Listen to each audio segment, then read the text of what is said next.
ശ്രീ രമേശ് ചെന്നിത്തല, അങ്ങേക്ക് 11 minute. Sir, ഈ ധനാഭ്യർത്ഥനകളെ ഞാൻ എതിർക്കുകയാണ്.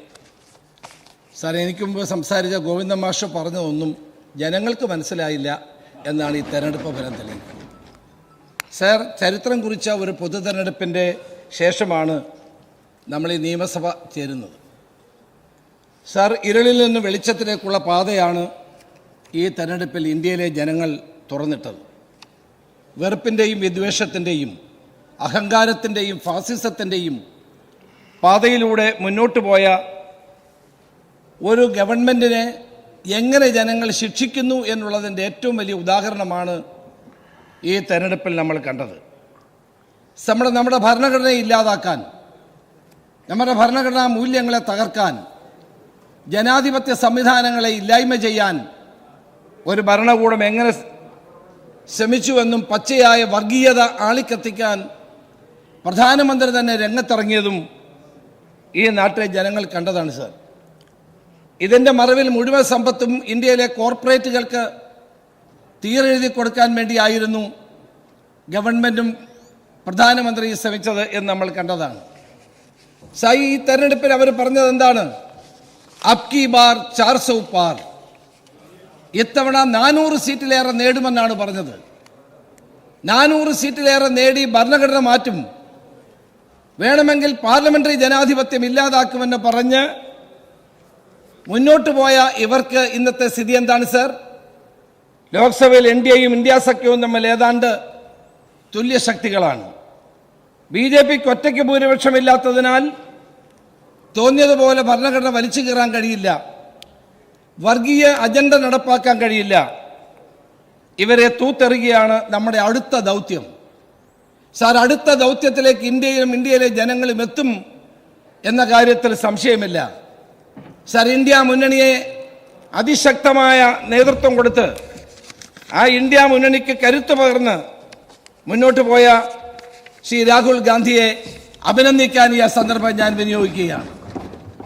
സാർ, എതിർത്തവരെ അന്വേഷണ ഏജൻസികളെ ഉപയോഗിച്ചുകൊണ്ട് ജയിലിലടയ്ക്കുക, കോൺഗ്രസിൻ്റെ അക്കൗണ്ടുകൾ പോലും മരവിപ്പിക്കുക, സ്വതന്ത്രമായ തെരഞ്ഞെടുപ്പ് പ്രവർത്തനം പോലും നടത്താൻ അനുവദിക്കാതിരിക്കുക, ഭയാനകമായ ഒരു ഫാസിസത്തിൻ്റെ അന്തരീക്ഷത്തിലാണ് സാർ ഈ തെരഞ്ഞെടുപ്പ് നടന്നത്. പക്ഷേ ഇന്ത്യയിലെ ജനങ്ങൾ ആഴത്തിൽ വേരോടിയ ജനാധിപത്യത്തിൻ്റെ ശക്തി തിരിച്ചറിഞ്ഞുകൊണ്ട് BJPയെ പരാജയപ്പെടുത്തുകയാണ് സാർ ഉണ്ടായത്. സാർ, ഈ നിർണായക പോരാട്ടത്തിൽ പൂർണ്ണമായ വിജയം നമുക്ക് നേടാനായില്ല. ഭരണം കൈയടക്കി വച്ചിരിക്കുന്ന ശക്തികൾക്ക് മൂക്ക് കയറിടാൻ നമുക്ക് കഴിഞ്ഞിരിക്കുന്നു. ഈ പോരാട്ടം ഇനിയും മുന്നോട്ട് കൊണ്ടുപോകേണ്ടതായിട്ടുണ്ട്. സാർ, കേരളത്തിൽ നമ്മുടെ രാഷ്ട്രത്തെ രക്ഷിക്കുന്നതിനുള്ള ചരിത്രപരമായ പോരാട്ടത്തിൽ കേരളത്തിലെ ജനങ്ങളും ഒറ്റക്കെട്ടായി എന്നുള്ളത് നമുക്ക് അഭിമാനം നൽകുന്ന ഒരു കാര്യമാണ്. ഗോവിന്ദ മാഷയുടെ പ്രസംഗം കേട്ടപ്പോൾ എനിക്ക് തോന്നി ഞങ്ങൾ ഈ 18 സീറ്റ് ജയിച്ചത് എന്തോ മഹാ അപരാധമായി പോയി എന്നാണ് അദ്ദേഹത്തിൻ്റെ പ്രസംഗം കേട്ടപ്പോൾ എനിക്ക് തോന്നിയത്. മാഷേ, ജനങ്ങൾ വോട്ട് ചെയ്തിട്ടല്ലേ ഞങ്ങൾ ജയിച്ചത്? കഴിഞ്ഞ തവണയും ഞങ്ങൾ പാർലമെന്റിൽ വൻപിച്ച ഭൂരിപക്ഷം നേടിയവരല്ലേ? ഇത്തവണയും ഞങ്ങൾ വൻപിച്ച ഭൂരിപക്ഷം നേടിയില്ലേ? മാഷയുടെ കണക്കൂട്ടൽ എന്തെല്ലാമായിരുന്നു? 12 സീറ്റ് വരെ മാഷ് പറഞ്ഞിരുന്നു. അങ്ങയുടെ കണക്കൂട്ടൽ മുഴുവൻ തെറ്റിയതിന് അങ്ങിപ്പം ഞങ്ങളെ കുറ്റപ്പെടുത്തിയിട്ട് എന്താണ് കാര്യം? BJPയെയും BJPയുടെ സഖ്യകക്ഷികളെ പോലെ പ്രവർത്തിച്ച ഇടതുപക്ഷ കക്ഷികളുടെയും വൻ പ്രചാരണ വേലയും അസത്യ പ്രചരണങ്ങളും തള്ളിക്കളഞ്ഞുകൊണ്ടാണ് കേരളത്തിലെ ജനങ്ങൾ കോൺഗ്രസിൻ്റെയും UDFിൻ്റെയും പിന്നിൽ അണിനിരന്നത്. സർ, UDF വോട്ട് ചെയ്ത ജനങ്ങളെ മുഴുവൻ ഞാൻ അഭിനന്ദിക്കാനും അഭിവാദ്യം ചെയ്യാനും ഈ അവസരം വിനിയോഗിക്കുകയാണ്. കേരളത്തിലെ BJP സർക്കാരിനെതിരെ എന്ന പോലെ സംസ്ഥാനത്തെ LDF ഗവൺമെന്റ് ജനവിരുദ്ധ നയങ്ങൾക്കെതിരായിട്ടാണ് ജനങ്ങൾ വോട്ട് ചെയ്തത്. അധികാര ഹുങ്കിനും ധാർഷ്ട്യത്തിനും അഴിമതിക്കും കൊള്ളകൾക്കുമെതിരായി കേരള ജനത ഒറ്റക്കെട്ടായി നിന്നു എന്നത് ഒരു വസ്തുതയല്ലേ? നിങ്ങളുടെ അഴിമതികളും കൊള്ളകളും ഈ സർക്കാരിൻ്റെ ധാർഷ്ട്യവും ധിക്കാരവും കേരളത്തിലെ ജനങ്ങൾ തിരിച്ചറിഞ്ഞുകൊണ്ട് UDFന് വൻപിച്ച വിജയം നേടിയതിനെ നിങ്ങൾ കുറച്ച് കാണുന്നത് ശരിയല്ല. സാർ, ഇത് എൻ്റെ അഭിപ്രായം മാത്രമല്ല. സാർ, തിരുവനന്തപുരത്തെ CPI ജില്ലാ കമ്മിറ്റിയുടെ അഭിപ്രായം ഇതാണ്. ആലപ്പുഴ ജില്ലയിലെ CPIയുടെ അഭിപ്രായം ഇതാണ്. തെരഞ്ഞെടുപ്പ് തോൽവിക്ക് പ്രധാന മുഖ്യമന്ത്രിയുടെ ധാർഷ്ട്യമെന്നാണ് CPI തിരുവനന്തപുരം ജില്ലാ എക്സിക്യൂട്ടീവ് ഉയർന്ന വിമർശനം.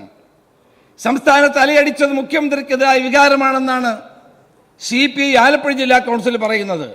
മുഖ്യമന്ത്രി രാജിവെക്കണമെന്നാണ് ആലപ്പുഴ ജില്ലാ കൗൺസിൽ ആവശ്യപ്പെട്ടതെന്നാണ് വാർത്തകൾ പുറത്തു വന്നത്.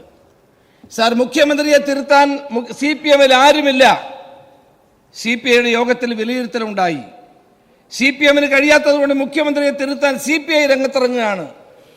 നടക്കുന്ന കാര്യമാണോ? നമുക്ക് ചിരിക്കാനല്ലാതെ എന്ത് കഴിയും? കാഞ്ഞിരത്തിൽ ഒരു 1000 വർഷം പാലിലിട്ടാലും അതിൻ്റെ കയ്പ് മാറുമോ സാർ? ഞങ്ങൾ തെറ്റിതിരുത്തും. ഭാഷയോട് പറഞ്ഞു കേട്ടപ്പോൾ ഞാൻ ചിരിക്കുകയായിരുന്നു. ഞങ്ങൾ തെറ്റിതിരുത്തും, പോരായ്മകൾ കണ്ടെത്തി തിരുത്തുമെന്നാണ് പറഞ്ഞത്. കൈയോടെ അദ്ദേഹം തിരുത്തുകയും ചെയ്തു സാർ. അറിയപ്പെടുന്ന ഇടതുപക്ഷ വിശ്വാസിയായ യാക്കോബ നിരണം ഭദ്രാസനാധിപനായ ഡോക്ടർ ഗീവർഗീസ് മാർ കൂർലോസിനെ വിവരദോഷി എന്നാണ് നമ്മുടെ മുഖ്യമന്ത്രി വിശേഷിപ്പിച്ചത്. എന്താണ് സാർ കൂർലോസ് പറഞ്ഞത്? ധാർഷ്ട്യവും ധൂർത്തും തുടർന്നാൽ ഇതിലും വലിയ തിരിച്ചടി ഉണ്ടാകും. എപ്പോഴും പ്രളയവും മഹാമാരിയും രക്ഷയ്ക്ക് എത്തണമെന്നില്ല. കിറ്റ് രാഷ്ട്രീയത്തിൽ ഒന്നിലധികം തവണ ജനങ്ങൾ വീഴില്ല. അക്ഷരം പ്രതി സത്യമല്ലേ സാർ കൂർലോസ് പറഞ്ഞത്? അദ്ദേഹത്തിൻ്റെ ശരീരവസ്ത്രം തന്നെ ചുവപ്പാണ്. എല്ലാ മനുഷ്യചങ്ങലകളും പങ്കെടുക്കുന്ന ആളാണ്. സത്യം വിളിച്ചു പറഞ്ഞപ്പോൾ അദ്ദേഹത്തെ വിവരദോഷി എന്ന് പറഞ്ഞാണ് നമ്മളെ മുഖ്യമന്ത്രി വിളിച്ചത്. മുഖ്യമന്ത്രി തിരുത്തൽ വരുത്തുന്നില്ല എന്ന് പറയുന്നത് ശരിയല്ല. നികൃഷ്ടജീവി എന്നാണ് ഒരു ക്രിസ്തീയ ബിഷപ്പിനെ വിളിച്ചത്. പരനാറി എന്നാണ് ഒരു ജനപ്രിയ നേതാവിനെ വിളിച്ചത്. അതുമായി തട്ടിച്ചു നോക്കുമ്പോൾ വിവരദോഷി അല്പം മയപ്പെട്ട പദമാണ് സാർ. നല്ല പുരോഗമനമുണ്ട്, നല്ല മാറ്റം വന്നിട്ടുണ്ട് സാർ. ഇന്ത്യയെ വർഗീയ കക്ഷികളിൽ നിന്ന് മോചിപ്പിക്കാൻ രാജ്യത്തെ പുരോഗമന ജനാധിപത്യ കക്ഷികൾ ഒന്നിച്ചു പോരാടിയതാണ് ഇന്ത്യ മുന്നണി. ഞങ്ങൾ ഇന്ത്യ മുന്നണിക്ക് വേണ്ടി വലിയ വിട്ടുവീഴ്ചകൾ ചെയ്ത പാർട്ടിയാണ് കോൺഗ്രസ്. ഞങ്ങൾ എല്ലാ സീറ്റിലും മത്സരിക്കാതെ ഇന്ത്യ മുന്നണിയിലെ ഘടകകക്ഷികൾ സീറ്റ് കൊടുത്ത പാർട്ടിയാണ്. പക്ഷേ ആ രാജസ്ഥാനിൽ ഞങ്ങൾ നൽകിയ സീറ്റിനെ പറ്റി കൂടി അങ്ങൊന്ന് പറയണമായിരുന്നു. ഞങ്ങൾ ഞങ്ങൾ ഞങ്ങൾ ഞങ്ങൾ ഞങ്ങൾ നിങ്ങളെ വിജയിപ്പിക്കാൻ വേണ്ടി പ്രവർത്തിച്ചതിനെ പറ്റി ഒന്ന് പറയണമായിരുന്നു സാർ. പക്ഷേ കേരളത്തിൽ ഇടതുപക്ഷത്തിന് നിലപാടെന്താണ്? BJP-ക്കെതിരെ നട്ടലുറപ്പോടെ പോരാടുകയായിരുന്ന കോൺഗ്രസിനെയും മോഡിക്കെതിരെ മുഖാമുഖം പോരാടുകയായിരുന്ന രാഹുൽ ഗാന്ധിയെയും പിന്നിൽ കുത്തുകയാണ് കേരളത്തിലെ CPM ചെയ്തത്. തെരഞ്ഞെടുപ്പ് കാലത്ത് CPM അവരുടെ നേതാക്കന്മാർ സൈബർ സേനയും BJP അല്ല സാർ ആക്രമിച്ചത്. അവരാക്രമിച്ചത് കോൺഗ്രസിനെയും രാഹുൽ ഗാന്ധിയുമായിരുന്നു. രാഹുൽ ഗാന്ധിയുടെ DNA വരെ പരിശോധിക്കണമെന്ന് ഒരാൾ പറഞ്ഞപ്പോൾ അതിനെ കേരളത്തിലെ മുഖ്യമന്ത്രി പിന്തുണയ്ക്കുകയാണ് സാർ ചെയ്തത്. എത്ര നിലവാരം കുറഞ്ഞ നിലയിലാണ് കാര്യങ്ങൾ പോയത്.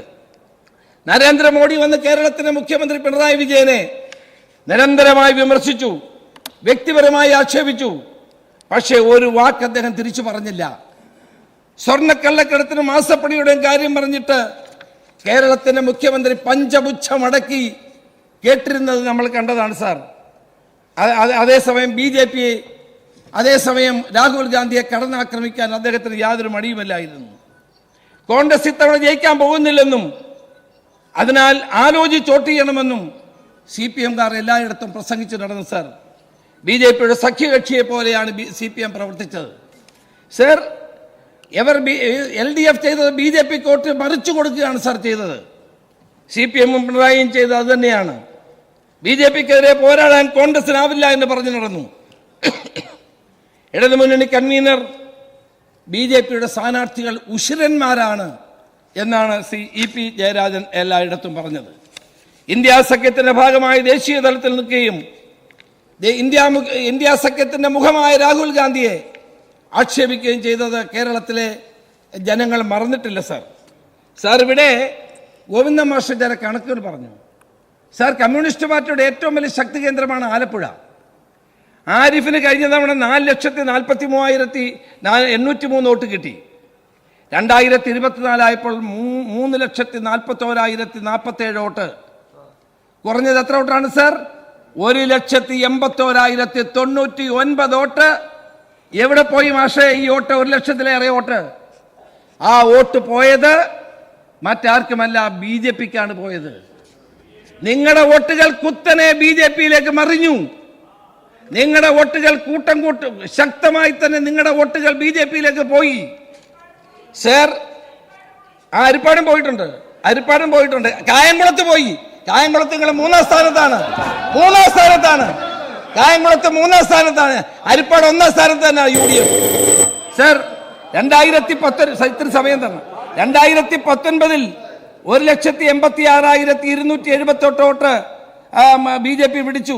2024 2,96,648 വോട്ട്, കൂടിയത് 1,95,068 വോട്ട്. BJP CP തമ്മിലുള്ള അന്തരം കേവലം 50,000 വോട്ട് മാത്രമാണ്. എന്ത് പറ്റി നിങ്ങൾക്ക്? 1,00,000 വോട്ട് നിങ്ങളുടെ BJPയിലേക്ക് മറിഞ്ഞത് എങ്ങനെ? നിങ്ങൾ ആലോചിക്കേണ്ട കാര്യമാണ്, നിങ്ങൾ ജനങ്ങളോട് പറയേണ്ട കാര്യമാണ്. സർ, ഇന്ന് കോൺഗ്രസ്, നാളെ BJP. അങ്ങ് ഇവിടുന്ന് പറഞ്ഞിട്ടുണ്ട്, പണ്ട് അങ്ങ് ഇവിടുന്ന് പറഞ്ഞിട്ടുണ്ട്, കോൺഗ്രസിൽ നിന്ന് BJPയിലേക്ക് ആളുകളെ റിക്രൂട്ട് ചെയ്യുന്നു. അനിൽ ആന്റണിയും പത്മജ വേണുഗോപാലും പോയി. സാർ, 2 വ്യക്തികളെ പോയുള്ളൂ. നിങ്ങൾക്ക് പോയത് 1,00,000 വോട്ടാണ്. ആലപ്പുഴയിൽ പോയത് 1,00,000 വോട്ടാണ് നിങ്ങൾക്ക് പോയത്. അത് നിങ്ങൾ മറക്കരുത്. സാർ, ആറ്റിങ്ങലെ പറ്റി മാഷ് പറഞ്ഞല്ലോ. ആറ്റിങ്ങൽ BJPക്ക് 2019 2,48,000 വോട്ട്, 2024 3,779 വോട്ട്, കൂടുതൽ 63,698 വോട്ട്. സാർ, ആറ്റിങ്ങൽ മണ്ഡലത്തിൽ മാത്രം നിങ്ങൾക്ക് 31,636 വോട്ട് ഉണ്ടായിരുന്നത് ഇപ്പോൾ 6,286 വോട്ട് BJPക്ക് ഭൂരിപക്ഷമാണ്. എവിടെ പോയി നിങ്ങളുടെ വോട്ടുകൾ? എവിടെ പോയി? അവിടെ മൂന്നാം സ്ഥാനം. കാട്ടാക്കടയിൽ നിങ്ങൾക്ക് 2021 LDFന് 2,30,301 വോട്ട് ഭൂരിപക്ഷം. ഇപ്പൊ 2024 ആയപ്പോൾ BJPക്ക് 4,479 വോട്ട്. ആരുടെ കുറ്റമാണ് സാർ? തിരുവനന്തപുരത്ത് കഴക്കൂട്ടത്ത് 2021 LDFന് 23,497 വോട്ട്. ഈ 24 BJPക്ക് 10,842 വോട്ട്.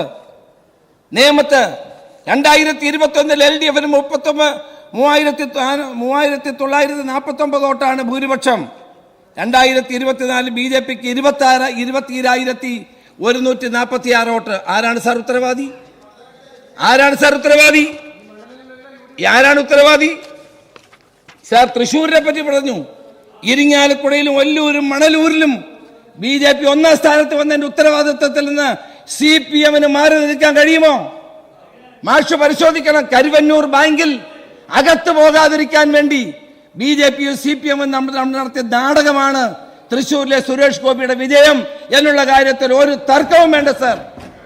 നിങ്ങൾ കേസുകളിൽ നിന്ന് രക്ഷപ്പെടാൻ, ജയിലുകളിൽ പോകാതിരിക്കാൻ, മാസപ്പടി വിവാദത്തിൽ നിങ്ങളെ അന്വേഷിക്കാതിരിക്കാൻ കേരളത്തിലെ BJP നേതൃത്വവുമായി നിങ്ങൾ ഉണ്ടാക്കിയ കൂട്ടുകെട്ടും അന്തർധാരയുമാണ് കേരളത്തിൽ BJPക്ക് ഇത്രയും വലിയ വോട്ട് കൂടിയിട്ടുള്ളത്. സാർ, മണലൂരിന്റെ കാര്യം മാഷ് പറഞ്ഞു. ആരാ ഒന്നാം സ്ഥാനത്ത്? ആരാണ്? ഈ മണലൂരും ഒല്ലൂരും തൃശ്ശൂരിലും ഈ വോട്ട് കൂടിയതിന്റെ ഉത്തരവാദിത്തം നിങ്ങൾക്ക് മാറാൻ കഴിയുമോ? 11 മണ്ഡലങ്ങളിൽ BJP ഒന്നാം സ്ഥാനത്തെത്തിയിരിക്കുന്നു. അതിൽ 3 മന്ത്രിമാരുടെ മണ്ഡലമാണ്. സർ, ഈ ഇവിടെ നടക്കുന്നത് BJPയും CPMും തമ്മിലുള്ള അന്തർധാരയാണ് ഇവിടെ BJPയെ വളർത്തുന്നത്. നിങ്ങളത് തിരിച്ചറിഞ്ഞില്ല. ഈ തെരഞ്ഞെടുപ്പിൽ നിങ്ങൾ കോൺഗ്രസിനെയാണ് എതിർത്തത്, രാഹുൽ ഗാന്ധിയാണ് എതിർത്തത്. നിങ്ങളാരും BJPക്കെതിരെ ഒരു അക്ഷരം വേണ്ടിയില്ല. സാർ, ഞാൻ ചോദിക്കട്ടെ, കേരളത്തിന്റെ മുഖ്യമന്ത്രി ഏതെങ്കിലും സഭയ്ക്കകത്തോ പുറത്തോ എവിടെയെങ്കിലും നരേന്ദ്രമോദിയുടെ അമിത്ഷായുടെ പേര് പറയുമോ? പറഞ്ഞിട്ടുണ്ടോ? നരേന്ദ്രമോദിക്കെതിരായി ഒരു അക്ഷരം സംസാരിച്ചിട്ടുണ്ടോ? പിന്നെ നിങ്ങളല്ലേ അങ്ങനെ സംസാരിക്കാത്ത നിങ്ങൾ ഞങ്ങളെ കുറ്റപ്പെടുത്തിയിട്ട് കാര്യമുണ്ടോ? BJPക്കെതിരെ രാജ്യത്ത് പോരാട്ടം നടത്തുന്ന പാർട്ടി കോൺഗ്രസ് ആണ്. അതിനേതായാലും പിണറായി വിജയന്റെയോ അതിനെതിരായി ഗോവിന്ദൻ മാസ്റ്ററുടെയോ സർട്ടിഫിക്കറ്റ് ഞങ്ങൾക്ക് ആവശ്യമില്ല. CPM BJPയിലെ കോട്ടുമറിച്ച ദല്ലാളന്മാരായി നാളെ ചരിത്രം നിങ്ങളുടെ നേതൃത്വത്തെ വിലയിരുത്തുമെന്ന കാര്യത്തിൽ സംശയം വേണ്ട. നിങ്ങൾക്ക് സ്വയം രക്ഷപ്പെടാൻ വേണ്ടിയാണ് നിങ്ങൾ ചെയ്യുന്നത്. സാർ, ബംഗാളിലെ സ്ഥിതി എന്താണ്? ബംഗാളിന്റെ സ്ഥിതിയിലേക്കാണ് കേരളം പോകുന്നത്. ബംഗാളിലെ പാർട്ടി ഓഫീസുകൾ BJP ഓഫീസുകളായി. BJPയുടെ CPMന്റെ അണികൾ കൂട്ടമായി BJPയിലേക്ക് പോയി. നിങ്ങൾ നേരിടുന്ന ഒരു ഡീജനറേഷൻ, ഒരു ജീർണതയാണ് ഇവിടെ കണ്ടുകൊണ്ടിരിക്കുന്നത്. ഇവിടെ CPMനെ, കോൺഗ്രസിനെ തകർക്കാൻ, UDFനെ തകർക്കാൻ ബോധപൂർവമായി BJPയെ സഹായിച്ചു കൊടുക്കുന്ന നിങ്ങളുടെ രാഷ്ട്രീയം അവസാനിപ്പിക്കണം. നിങ്ങളുടെ BJPക്ക് പുറംചൊറിഞ്ഞു കൊടുക്കുന്ന പ്രവർത്തനം അവസാനിപ്പിക്കണം. നിങ്ങൾക്ക് ഞങ്ങൾ ശത്രുക്കളാണ്, ശരിയാണ്.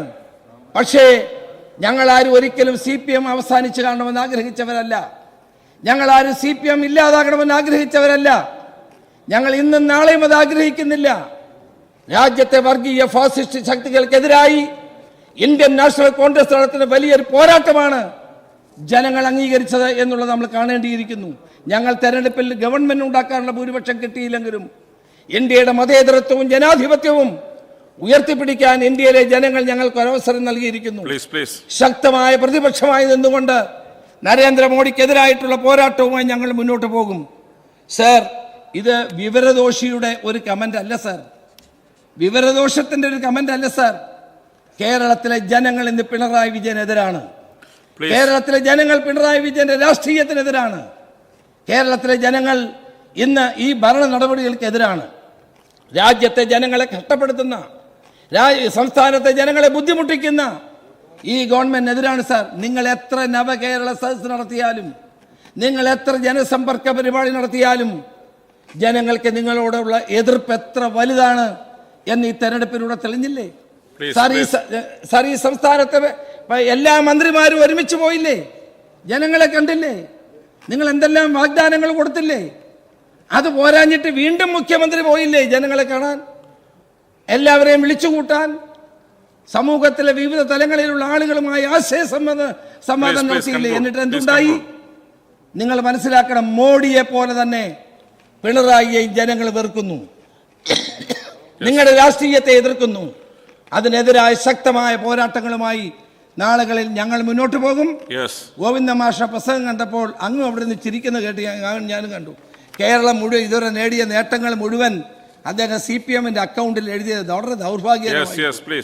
ആരോഗ്യരംഗത്തും വിദ്യാഭ്യാസ രംഗത്തും ഒക്കെ കേരളം നേടിയ നേട്ടം 57 മുതൽ കേരളത്തിലുണ്ടായ എല്ലാ ഗവൺമെന്റുകൾക്കും അവകാശപ്പെടാൻ കഴിയുന്ന ഒന്നാണ്. അതെല്ലാം സ്വന്തം അക്കൗണ്ടിൽ എഴുതിയ മാഷെ ജനങ്ങളാരും ഇത് അംഗീകരിക്കാൻ പോകുന്നില്ല. വസ്തുതകളെ വസ്തുതകളായി കണ്ടുകൊണ്ട് നിങ്ങൾ തെറ്റുകൾ തിരുത്തിയാൽ നല്ലതാണ്. ഇവിടെ ഞങ്ങളാരും പറയുന്നില്ല BJP വളരണമെന്ന്. ഈ BJPയെ നേരിടുന്ന ഏക രാഷ്ട്രീയ പ്രസ്ഥാനം ഇന്ത്യയിൽ കോൺഗ്രസ് ആണ്. കേരളത്തിൽ ഞങ്ങൾ അതിനെ പോരാടുന്നു. ആ പോരാട്ടത്തിൽ തീർച്ചയായും കേരളത്തിലെ ജനങ്ങൾ ഞങ്ങളോടൊപ്പം ഉണ്ടാവും, ഞങ്ങൾക്കറിയാം. അതിന് കേരള ജനത ഞങ്ങൾക്ക് കിട്ടിയിരിക്കുന്ന ഒരു മാൻഡേറ്റ് ഉണ്ട് സാർ. കഴിഞ്ഞ തവണ 19 കിട്ടി, പിന്നെ നിങ്ങൾ അധികാരത്തിൽ വന്നു എന്ന് പറഞ്ഞു.